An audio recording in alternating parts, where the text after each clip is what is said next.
sábado, 29 de junho de 2024. Hoje a igreja no seu calendário celebra São Pedro e São Paulo, mas no Brasil esta solenidade é transferida para o domingo. Portanto, amanhã vamos celebrar estes dois grandes santos da igreja. Hoje quero mandar um super abraço para o aniversariante do dia, Jorjan. Ele é de Vitória, Espírito Santo. Parabéns, muita luz para a sua vida. Este podcast é um oferecimento. Nadai Ferro e Aço. Em Ubatuba, São Paulo, o melhor preço com a melhor qualidade. Confira! Lely Esteves Arquitetura. Projetos residenciais que priorizam os sonhos da sua família. Atendemos Cuiabá, Mato Grosso e todo o Brasil. O evangelho de hoje continua a descrição das atividades de Jesus para indicar como ele pôs em prática a lei de Deus, proclamada no Monte das Bem-aventuranças. Depois da cura do leproso no evangelho de ontem, segue agora a descrição de outras curas.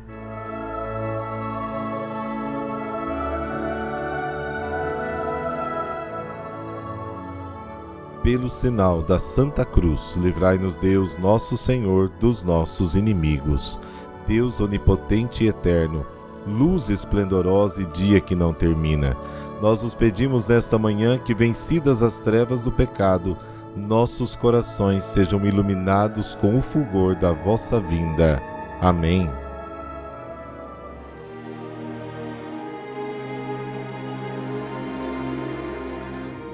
Mateus capítulo 8, versículos de 5 a 17. O Senhor esteja convosco.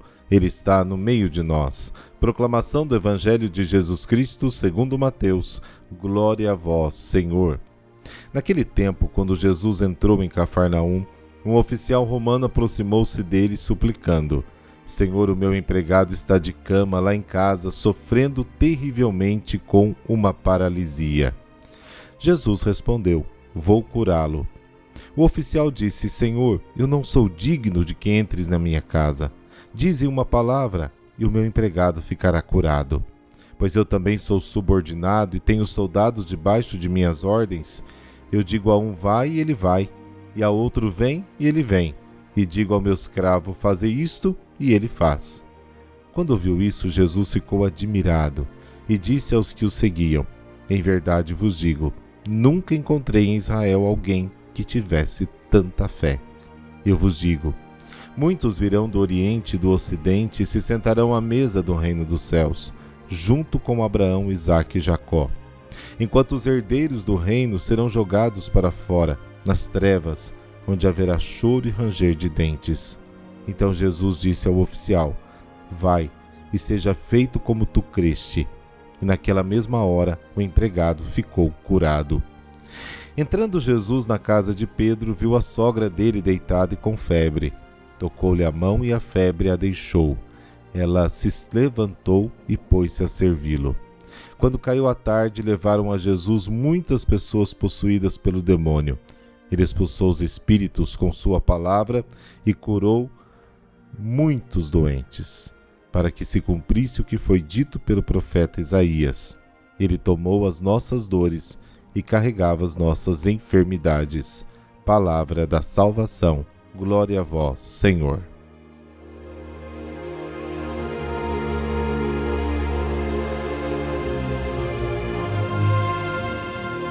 Ao analisar os textos do Evangelho, é sempre bom prestar atenção nos pequenos detalhes. O centurião é pagão, estrangeiro. Ele não pergunta nada, apenas informa a Jesus que o seu empregado está doente, que ele sofre muito. Mas por trás dessa atitude das pessoas para com Jesus está a crença de que não era necessário pedir coisas a Jesus, bastava lhe comunicar o problema, e Jesus faria o resto. Atitude de confiança ilimitada. Na verdade, a reação de Jesus é imediata: eu irei curá-lo. O centurião não esperava um gesto tão imediato e generoso. Ele não espera que Jesus vá até a sua casa, e a partir da sua experiência como líder, ele tinha um exemplo para expressar a fé e a confiança que tinha em Jesus. Ele lhe diz: Senhor, não sou digno de que entres na minha casa. Apenas diga uma palavra e o meu servo ficará curado. Porque eu também sou subordinado e tenho soldados sob o meu comando. E digo a um vai, ele vai, a outro vem, ele vem, e ao meu escravo eu digo faça isso e ele faz. Esta reação de um estranho diante de Jesus revela qual era a opinião do povo em relação a Jesus. Jesus era uma pessoa em quem se podia confiar e que não rejeitava ninguém que se voltasse para ele para lhe revelar os seus problemas. Esta é a imagem de Jesus que o Evangelho de Mateus comunica até hoje a cada um de nós que estamos neste tempo. O oficial ficou surpreso com a reação de Jesus, e Jesus ficou admirado com a reação do oficial. Em verdade vos digo que em Israel não encontrei ninguém com tanta fé. E Jesus já previa o que estava acontecendo quando Mateus escreveu o Evangelho.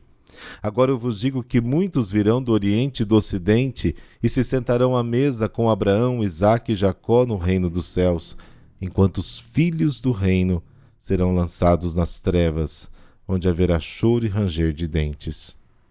A mensagem de Jesus, a nova lei de Deus, proclamada do alto da montanha das bem-aventuranças, é uma resposta aos desejos mais profundos do ser humano, do coração humano.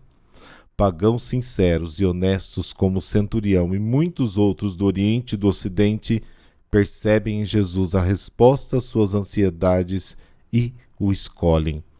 A mensagem de Jesus não é, antes de mais nada, uma doutrina, uma moral, nem um ritual, um conjunto de regras, mas uma experiência profunda de Deus que responde ao que o coração humano deseja.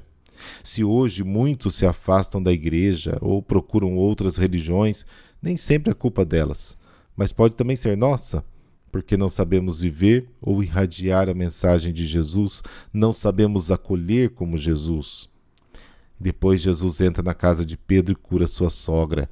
Ela estava doente. Na segunda metade do século I, quando Mateus escreve, ele usa a expressão casa de Pedro, evocava a igreja, construída sobre a rocha que era Pedro. Jesus entra nesta casa e salva a sua sogra. Tocou-lhe na mão e a febre desapareceu. Então ela se levantou e começou a servi-lo. Interessante que o verbo usado em grego é idiakonev, servir. Uma mulher se torna servidora na casa de Pedro. E era isso que acontecia nas comunidades daquela época. Mateus diz que quando chegou a noite, trouxeram a Jesus muitas pessoas possuídas pelo demônio. Por que só a noite? Porque no Evangelho de Marcos, do qual Mateus tira esta informação, era sábado. E o sábado terminava quando a primeira estrela aparecia no céu. Marcos capítulo 1, versículo 21. Então o povo poderia sair de casa e assumir o fardo e levar os enfermos a Jesus. E Jesus, com sua palavra, expulsou os espíritos e curou todos os enfermos, usando um texto de Isaías, Mateus ilumina o significado desse gesto.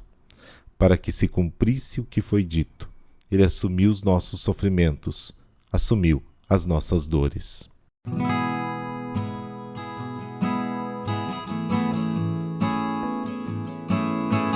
Bom, como eu disse no início, São Pedro e São Paulo vamos celebrar amanhã. Então hoje nós não teremos o santo do dia. Que o Deus Todo-Poderoso te abençoe. Em nome do Pai, do Filho e do Espírito Santo. Amém. Um bom sábado e até amanhã, se Deus quiser.